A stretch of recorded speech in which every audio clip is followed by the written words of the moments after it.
Hello, I've come to the park on the Ilm. It's a beautiful spot besides the Weimar Schloss, overlooking the Ilm River. There's a lovely walk beginning from here through the park to Ehringsdorf and beyond in one direction, and the Schloss Tiefert and Schloss Kromsdorf in the other. I've come here to this relatively neutral space because I want to say something not about music or about education or even particularly about Weimar.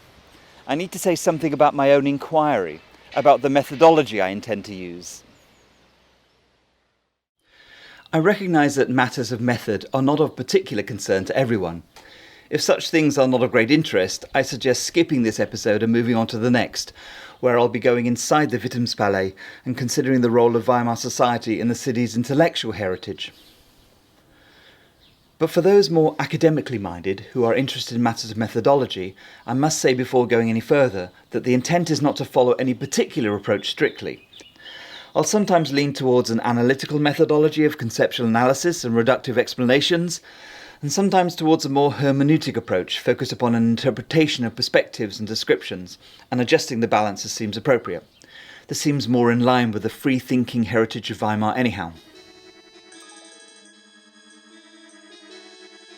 My methodology will be more akin to writing a piece of music than writing an academic paper. Given that different methods are bound to elicit different kinds of responses, hopefully I'll be in a position whereby there can be comparisons made between the different responses. If the conclusions reached based on each set of methodological principles are the melodies, then the relation between them will be the counterpoint. I suppose that given I'm a musician, I could characterise these juxtapositions of methodologies as akin to the transformations between energy forms associated with the sound wave carrying music through the air. When the oscillation of a particular air particle reaches the point of maximum displacement, that is the crest of the wave, it has maximum potential energy but no kinetic energy. In other words, it possesses the energy required to force it from its position of equilibrium, but on the other hand it has no movement. Thereafter, when the air molecule reaches a point of zero displacement midway between the crest and the trough of the wave, it has no potential energy forcing it from its position of equilibrium, but it has kinetic energy. It's moving fast. One moment the system energy is potential, and the next moment it's kinetic, back and forth. Well, I'm not sure I'll be able to use a sine or cosine function to describe my methodological transformations, but if I can posit that internal system energy is always equal to the potential energy plus kinetic energy, which is equal to maximum potential energy at the crest, which is equal to maximum kinetic energy at the point of zero displacement, then I might also posit, not without a little humour, that the methodological impulse in the Iphigenia Inquiry is equal to the aggregate of all methodological impulses, which is equal to the maximum impulse of an analytic stance and equal to the maximum impulse of a hermeneutic stance. However, I recognise that all inquiry, even a broad-based one such as this, has a context.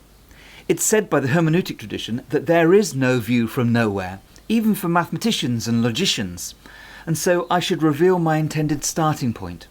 It's not only music and education, or that in conjunction with this project I've also written a novel called, succinctly, Iphigenia's Necessitarian Cage and the Horror of the Contingent. My starting point goes beyond that. I characterise my methodological approach as being derived from the principles of critical antirealism, which in essence is characterised by a thoroughgoing spirit of inquiry coupled with an avoidance of realist assumptions. Put simply, metaphysical realism argues that the world exists as independent of how people perceive it. The trees and leaves and the river will continue to exist even if there was nobody here to perceive them. It's a view considered to be common sense and verified by modern science. However, there are many questions about this stance that remain unanswered and that have puzzled commentators for centuries, in particular as regards the nature of representations of objects and events in the mind. Skeptics have asked how it could be that people might be able to gain knowledge of a world that's entirely mind-independent. How could it be that links between the world and the mind might be created in a way that represents a reality in terms of perception and experience? Radical antirealism refutes the argument that the world exists as mind-independent. It argues that common sense can be deceptive and that people's cognitive abilities, including their use of language, are not sufficient evidence to demonstrate a necessary link between the two. It posits that the notion of a world existing in a form independent of how people conceive it is essentially incoherent, given that everything that they see in the world relies upon the concepts used to structure that world. Critical anti-realism is perhaps not quite as uncompromising as its radical counterpart. It doesn't deny the existence of realism, it merely argues against taking such a supposition for granted. It's an epistemic position rather than a metaphysical one, although, as I hope to show, it doesn't shy away from arguing for a pluralist approach to ontology. I shall look at anti-realism in more depth later, but for now I should state emphatically that I've never actually been on a public demonstration in the Ilm Park or anywhere else for that matter and waved a banner and shouted slogans against realism and in favour of anti-realism. My approach in this inquiry is not an ideological one, quite the opposite. And in fact, I would characterise my objections to realism as little different to those of most realists. I have a lot of sympathy for Kant's position that we can never know reality or things in themselves due to epistemological limits, and I'll look at this matter in the next episode. Indeed, there will be no reason to refute the metaphysical leap of faith required to accept realism based upon modern empirical knowledge of the world if that's where the river ended once and for all, and if it weren't for the many assumptions that flow out of this. The problem with the non-sceptical realist approach is that it's like starting with the assumption that everything in the world is red, and then extending this to conclude that therefore this is a red tree and this is a red bridge. Everything's red, which is why there are so many metaphysical redists about. But as Nietzsche would have said, a redist position takes too much for granted, and accordingly it acts as a huge falsehood. I'll come to this later too. My version of moderate anti-realism is therefore not opposed to realism in itself. Perhaps I can make an analogy with the approach of the atheist to theism. It's probably a poor analogy because it has implications of its own, but it'll do for current purposes. The atheist refutes the argument that the world exists as God independent. However, even while rejecting theism, the position acknowledges the validity of theism, the existence of God, merely by way of standing in a position of opposition. I'll look at negative existentials later too, particularly when I come to Frege. If the anti-realism, in critical anti-realism, takes an epistemic and perhaps an ontological stance, even if it's a moderate stance, then the critical characterises the methodology itself. As I've mentioned already, my approach will embrace both the empirical naturalistic tradition and also the hermeneutic phenomenological and constructivist tradition. Not that a phenomenologist can't be a radical realist, but the point is that a piece of music exists as both an artefact in a world and as a construct of the mind. Taken as a single approach embracing both metaphysics and methodology, then I should say that critical anti-realism is also a response to the notion of critical realism, such as that outlined by Ted Benton, which acknowledges the epistemic relativity of knowledge while still making a commitment to an ontology encompassing a mind-independent monism. It's an approach that recognises the refutation of metaphysical realism faces the danger of what might be called the epistemic fallacy. In other words, losing the notion of what exists in the quest for a determination of what we can know about what exists. Critical realism has attempted to avoid ambiguity as regards the metaphysical as a result of its open-ended approach to the epistemological.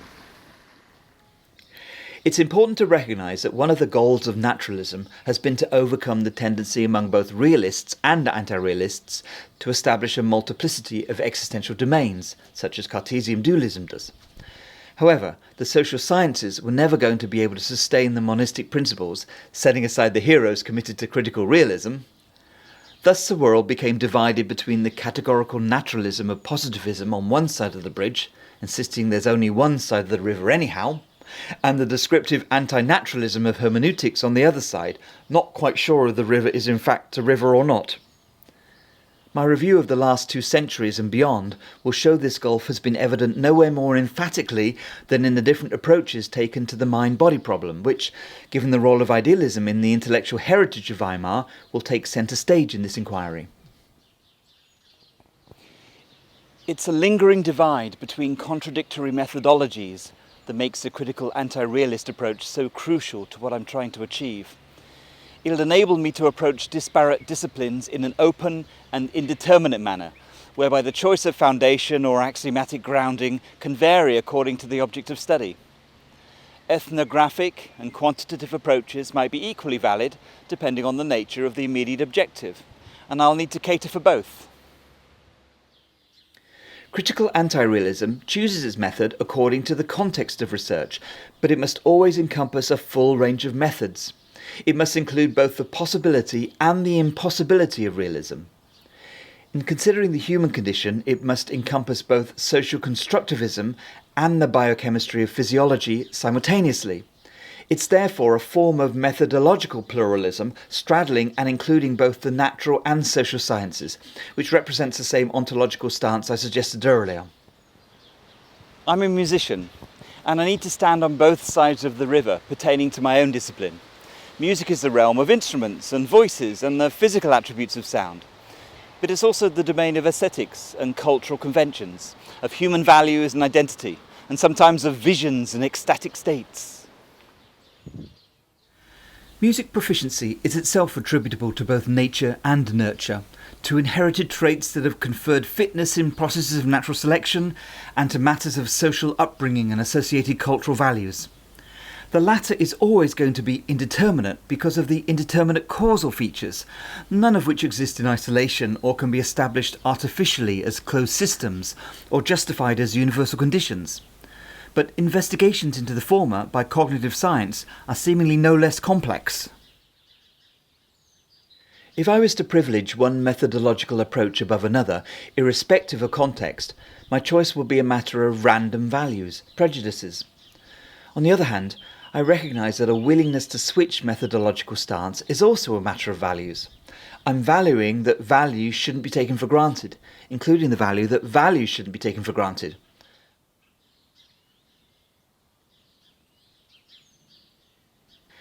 I'd like to look at a particular situation to illustrate how practice can be influenced by methodological values. I'm tempted to choose a musical example, and there are many possibilities I can think of. I don't want to choose another example differentiating between natural and social science to avoid typecasting the classification of opposed approaches. Instead, I'll choose something from the world of education related to the constructivist versus deficiency-based learning dichotomy I alluded to in episode 2. It's a question about the nature of childhood, and accordingly about how adults should set about caring for children, either at home or in school or elsewhere. Are children potential adults who are not yet full people and need to be guided to the revered status of being grown up? Or are children full individuals in and of themselves with emergent cognitive abilities, identities and viewpoints? According to the Aristotelian teleological tradition, the function of any living organism is that which it achieves as its end purpose. Applied to my question, a human child is characterised by its potential to develop into a human adult. This seems to be the common sense approach of child rearing today, at least in societies I'm familiar with, whereby the main responsibility of parents and schools and society in general is to provide a protective and supportive context in which children can develop into adults according to the norms of that society. However, the downside of this approach, which is no less prevalent in the staged development theories of Piaget and others, which I'll look at later, is that it implies an insufficiency notion of childhood, whereby the child is treated as being without certain capacities that need to be remedied for it to acquire fullness. For instance, adults have the propensity to conceive the abstract notion of metaphysical redness, while young children don't, not without special glasses. Adults have the aptitude to make decisions about what kind of glasses they ought to purchase, but children don't. Adults have the competence to care for the glasses, which children mostly don't, definitely not. Unfortunately, these judgments, while based on perfectly reasonable motivations of care and protection, can lead to a patronising approach as regards the thinking and ideas of the young. The alternative viewpoint, which is discussed more and more in educational literature and in the international schools in which I've had experience in, is that children are to be considered full in and of themselves, the equal of adults in terms of voice and validity of contribution, and accordingly respected as unique individuals with personalities and perspectives of their own, able to contribute significant ideas and opinions. This doesn't imply that children should be left to take care of themselves and put into situations of danger, not at all, but it would have an impact upon the culture at home and in school that we try to create. It would support circumstances based on autonomy and collaboration, and on integrity and respect. Each of these two approaches is based on the same empirical evidence available to all, but justified in terms of different values. The first cites the importance of care and protection. The second cites the importance of integrity and identity. Critical anti-realism avoids supporting one approach above the other. I'm going to finish with another section of my opera, Iphigenia in Weimar, which started this episode, but while the music's playing, it's worth considering that critical anti-realism is not an ethics theory at all, even if it has its ontological implications. It argues there's no foundational grounding that would enable a justification of one above the other. It posits a pluralist world, whereby both accounts can be equally valid descriptions of the world. And furthermore, it posits it's not possible to determine that both accounts can be equally valid or not. It argues for the fallibility of all knowledge and the necessity of an eternal state of inquiry, and the impossibility of the same. Perhaps this inquiry is itself also an inquiry into methodology. Metaphorically speaking, I'm not just looking at the two sides of the river, I'm also looking at the water flowing between the two. As well as asking questions about music and education and the voice of Weimar in shaping these questions, I'm also asking how I might be able to justify any particular suggestions or conclusions revealed by the flow.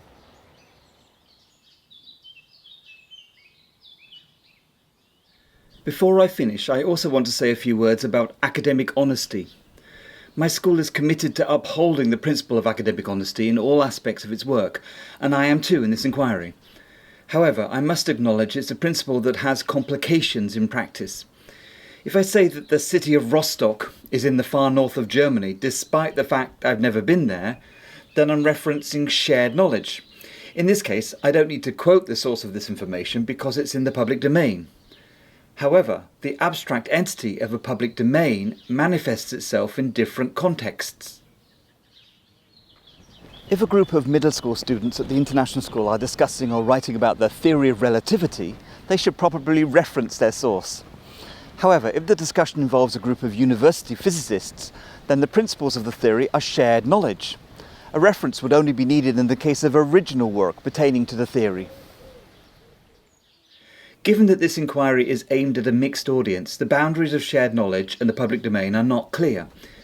In these circumstances, I should be clear about my approach. It's my intent to reference summaries of shared knowledge authorised by individuals, but I've assumed that all Wikipedia-type summaries of knowledge are representing the public domain and therefore don't require referencing. In cases of original work described in these summaries, I've gone to the original sources listed in the reference section of these summaries. Each of my episodes will reference only the original work of individuals by way of direct quotes. However, in the last episode, I'll list all of the secondary literature I've referred to, or learned from, in the course of preparing this inquiry. In the next episode of my inquiry, I'll visit one of the most important heritage sites in Weimar, the Wittemspalais. I hope you can join me. To finish now, I'd like to play a short movement from my 8 pieces for piano. Thanks for listening.